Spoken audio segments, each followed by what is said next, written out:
This is our tutorial for Chapter 3 in our Beginning CAD workbook.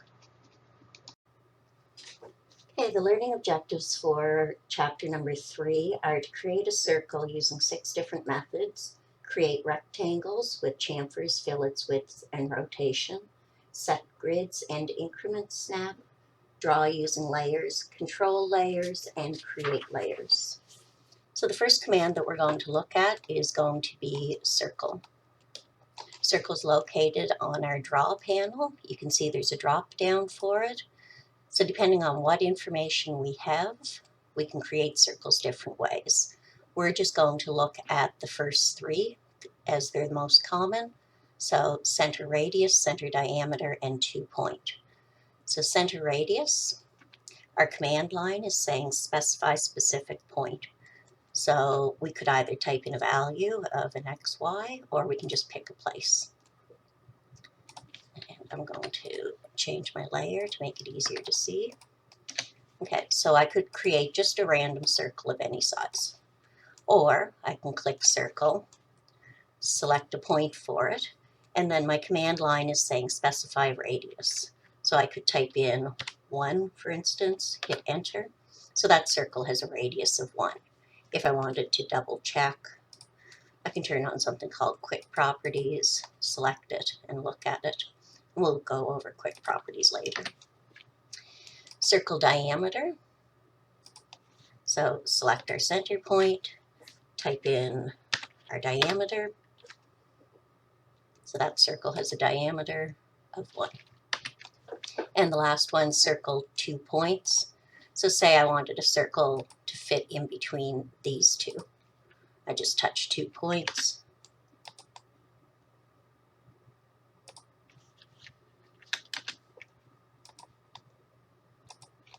And it'll put them on those points.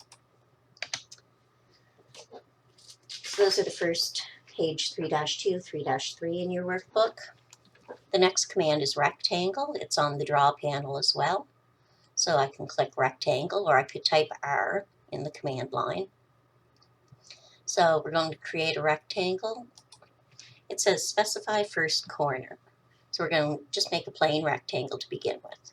I can click where I want that first corner to be.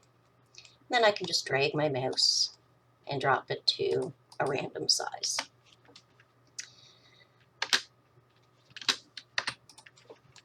But let's say I want a rectangle that's a specific size. So command line says specify first point. And then I can select down in my command line area, dimension, or rotation. So I could just type D here or click on dimension. Then my command line says what length do you want your rectangle? So I'll say 3, enter. And what width? I'll say 1, enter. So right now it's still connected to my mouse. It wants to know which direction to drop it. So I'll click and drop it. The other 2 commands or variations of rectangles that your book covers on page 3-5 and 3-6. So rectangle, specify a point. Rectangle. Now before I specify a point, I can decide if I want to put chamfers on the corners, so angles. If I want to do a fillet on it, so round the corners. Width. Width isn't how wide the rectangle is. Width is how thick your lines are. So for the most part, don't use that one. Just leave that alone. So let's try doing a fillet. So it says, what radius do you want your fillets to be? So I'm going to say 0.5. So now I can specify my first corner. And then if I wanted to, I could say dimensions, or I can just draw a random size. Same thing with chamfers. Select chamfer. So it says specify distance for your chamfer. So that's how far over you want your angle to be. So I'm going to say 0.25. And then the second distance is how far up you want your chamfer to be. So I'm going to say 0.25 again. That should give me a 45-degree angle. So that's a rectangle with a chamfer on it. So at this point, you can pause if you want and try those out. The next thing we're going to look at is page 3-7, and we're going to talk about our grid and increment snap. So we've already touched on this before. So F3 we know is our object snap, so snap and dance of lines and things. But this little one here, F9, looks like the 9 little dots down in your status bar. We can turn that on, and then we can actually change our snap settings. So where we want it to go to little points on our drawing. So right now it's at 0.125. I'm just going to leave it as that. You could change that. You can change your grid spacing. And remember, that's not the visible grid. That's not this grid that you're changing. It's the little tiny points in between those grids. So that's 3-7. Now the biggest part in lesson number 3 is layers. We're going to use layers for everything. So if you want to pause and get caught up, try some of the other commands out from lesson number 3, and then we'll jump into our layers. Okay, so layers, since we have our workbook helper file, we have all these layers in it. If we were just starting a new file, all we'd see up here would be 0. That would be our only layer. So layers are like little transparencies, and you lay them all over top of each other, and then you can turn certain ones on or off for printing or showing your drawings. So you could have all your electrical on one layer, you could have all your HVAC on another layer, and just turn them on and off as you need them. They're still in your drawing, but they just wouldn't be visible on your screen. So for instance, this layer, is on wall. So if I went up here in my little drop down list, find wall, I could turn it off, I could freeze it, or I could lock it. So if I turn it off, it's going to disappear from my drawing. Anything that's on the wall layer gets turned off. So this squares are on the plant layer. So if I want to turn those off, I can turn them off here. This object is on my text layer, but instead of turning it off, I'm going to lock it. So when you lock something, if I try to delete that or move it or anything, I can't do anything to it. It's locked where it is. And again, you can turn those all on or off. So that's what page 3-8 and 3-9 and 3-10 are talking about.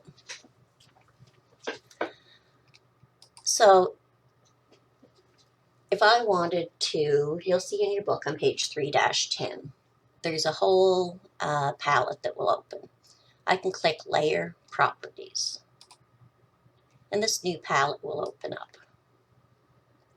So on this palette, we have our layers. We have if they're turned on, if they're frozen, if they're locked. We have if they're going to print or not. We have what color they are, what type of line they use, and the line weight on them. So for instance, so I have this one we said was on the wall layer, that big red rectangle. If I came in here and I decided I wanted to change the color of it, I could just click there. Or if I decided I wanted to change the thickness of the line, or if I wanted to change the type of the line.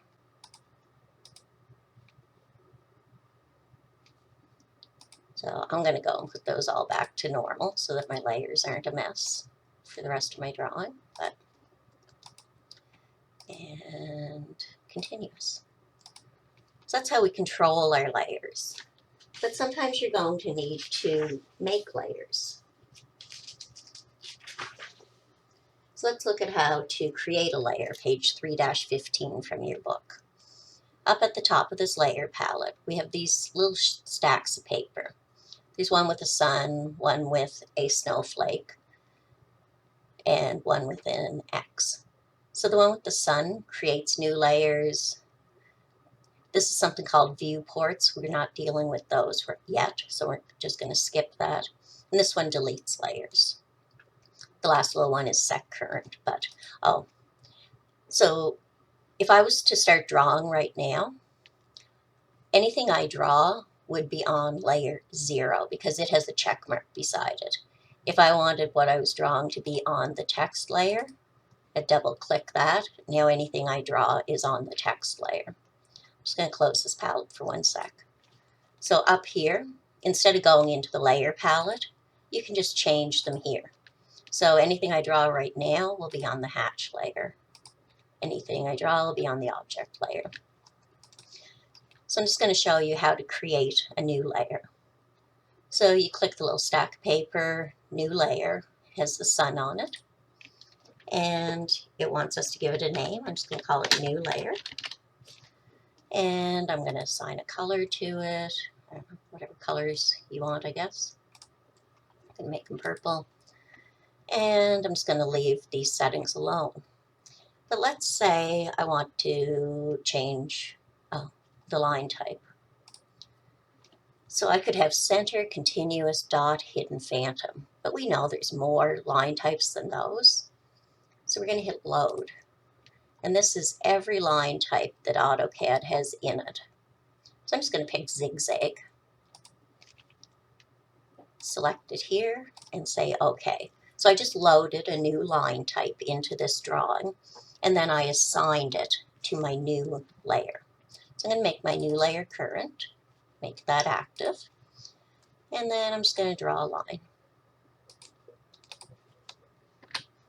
So anything I draw on that new layer has the properties of what I created.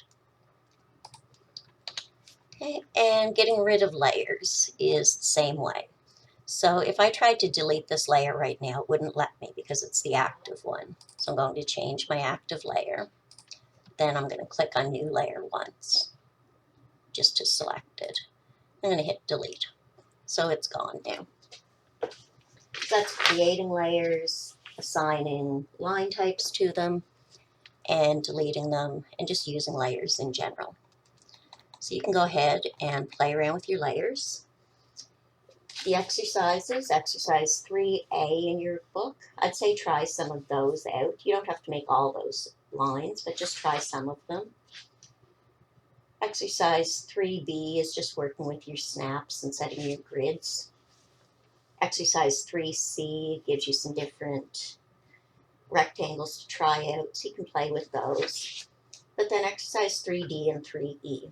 So exercise 3E is the one you submit for marking. But exercise 3E, when you read it, the very first instruction says open exercise 3D. So you have to do exercise 3D in order to complete exercise 3E, which is the one for marking. Then you have a couple of other exercises, 3F and 3G, if you wanted to practice some more layers. Okay, so that covers everything that's under lesson number 3. So go ahead and try them out, and we'll go over these. I'll help you out in class with them.